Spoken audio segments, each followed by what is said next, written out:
G'day, I'm Adam David Collins, the author of Jewel of the Stars, and today I just want to do a quick review of Indiana Jones and the Dial of Destiny. Just share a few thoughts after having seen it at the cinema recently with my son.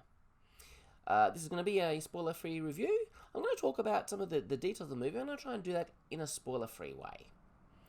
Now, first off, I'm just going to let you know how I rank the previous movies, and then at the end, we'll see where I put this one. So, very simply, I put the Raiders of the Lost Ark and The Last Crusade kind of equal as my two favourites of the series, and then I put the Temple of Doom and the Kingdom of the Crystal Skull kind of together as my two less favourites. I'm not one of those people who absolutely hated Kingdom of the Crystal Skull.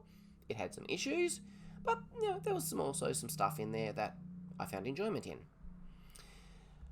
So, let's talk about the Dial of Destiny. So we start with a prologue, and we saw from the trailer that there was going to be some digital de-aging of Harrison Ford in this movie. And turns out that happened up front. Now, the digital de-aging itself, I thought was pretty darn good. There was one brief moment really early on where I kind of looked at it and go, oh yeah, I can kind of see that there's a bit of CGI-ness there. And then after that, it all just went away. And I just kind of forgot about it altogether. I was just watching Harrison Ford playing a young Indiana Jones, and it wasn't even in my mind that this was digitally de-aged. I thought it really was effective, and it worked very well. I was really surprised at how long this prologue was. There was a lot more of the younger Harrison Ford than I thought was going to be in this movie. I thought we'd have like a really small flashback or something. But it was quite a longer segment. And at one point, I'm just sitting there thinking, are they kind of making here the movie that they wish they were making instead of this one? So that was a bit of a thought that was in my head. But that thought just kind of went away. This prologue was very much important to the story. It was a crucial part of the story. This is not just a flashback to, hey, let's just go back and do some fun stuff with a young Indy. No, this was the beginning of the story. So yeah, no complaints at all about the digital de-aging. Thought that was really good. So then we cut to the present day of the movie, and we see how Indy is being portrayed in 1969. And I was a little bit unsure about this at first. I was a bit disappointed with what they were doing with the relationships. So I was kind of thinking, oh, you're doing this? I don't know. I don't want that. But by the end of the movie, seeing how this all played out, no, I was happy with it. I thought it was good. It was fine. Now, the actual speculative element of this movie. Every Indiana Jones movie has a speculative element. In the first three, it was supernatural, kind of almost fantasy type stuff. In the fourth one, it was science fiction. And no surprise, this movie also has a speculative element. I actually guessed what this might be before going in, and it turned out that I was right. This one is kind of more on the sci-fi side, maybe fantasy, depending on how you look at it. I had no issues with the inclusion of this speculative element. I suspect some people potentially might. I know there was people who really didn't like seeing aliens in the fourth movie. I didn't have an issue with that. No, it was a bit of a shock at first, like, wow, we're going to do that. But I didn't have an issue with it, and I very quickly said, yep, okay, so this is what we're doing in Indy. So yeah, no issues with that at all. It's a speculative element that I definitely enjoy, and it's one that I think makes a lot of sense for Indiana Jones, given his area of interest and study. So, yep, totally cool with that, and I actually really enjoyed that speculative element and how it played out at the end. Now he's got this new kind of companion character, Helena. She wasn't just a young female clone of Indy, as I thought might be the case. There was a bit of a twist and surprise as to the kind of person she was, and she was actually quite different from Indy in a lot of ways. So yeah, I thought that was not bad. Interesting kind of relationship between her and this young boy. No idea what that relationship was. I still, at the end of the movie, don't really know who he was and what the connection between those two were. But but it was kind of cool, and I did enjoy the interplay between Helena and the young boy. Now, the movie kind of there was a bit of a development of a kind of father-daughter relationship between Indy and Helena by the end, and yet still not. It wasn't quite. It was kind of something else, but you could tell there's something there, and I found that quite satisfying.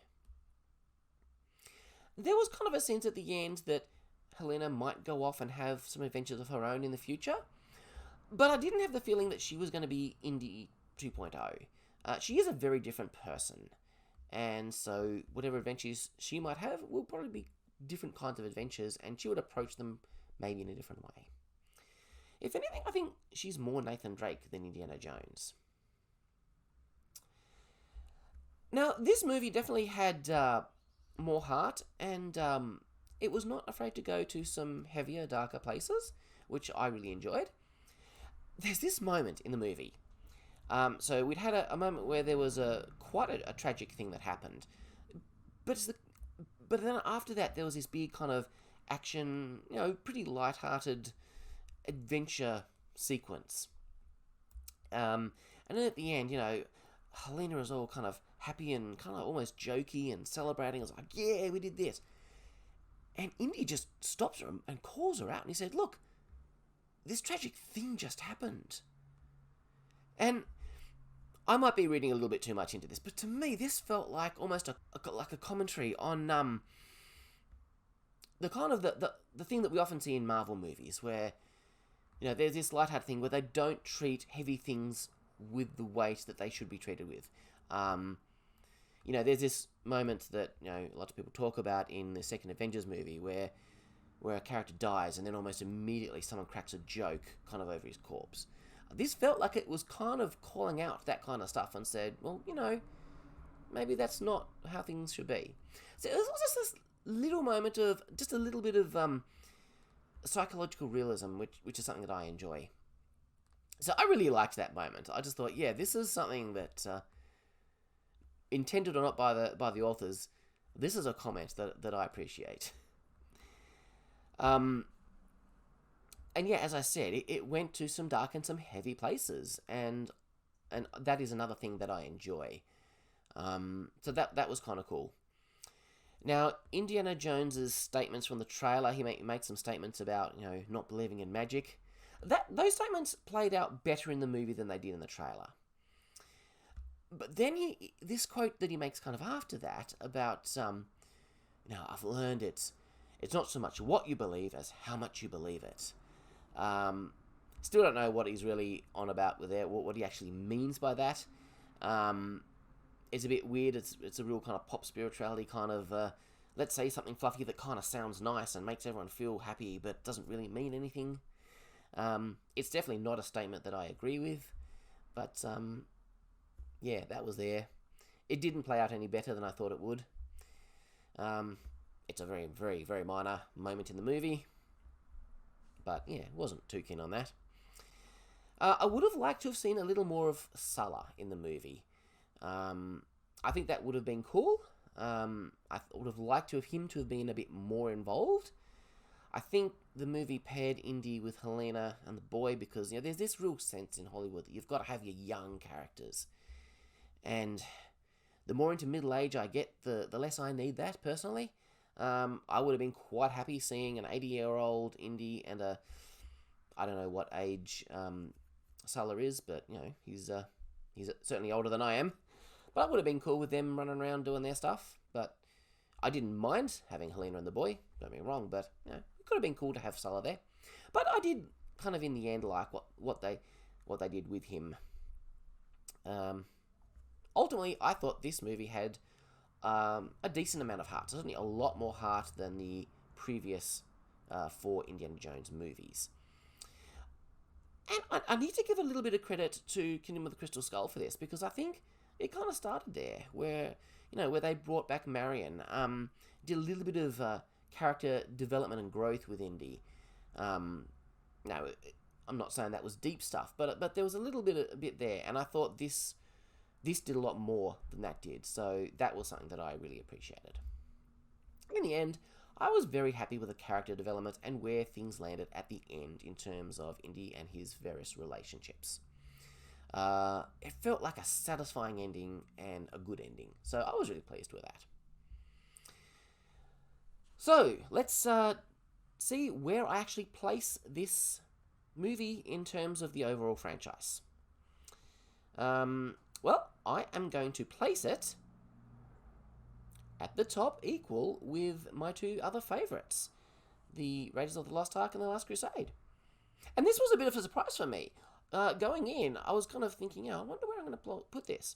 I didn't think I was going to put it at the top as kind of a equal 3. I really didn't.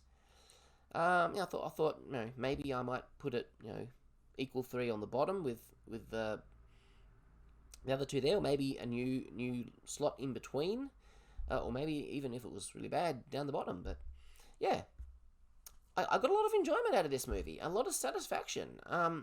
It was a good experience. So, there you go. Pretty much my thoughts on Indiana Jones and the Dial of Destiny. This is certainly not an in-depth, detailed analysis of the movie, but these are the things that stood out to me in my memory after watching it.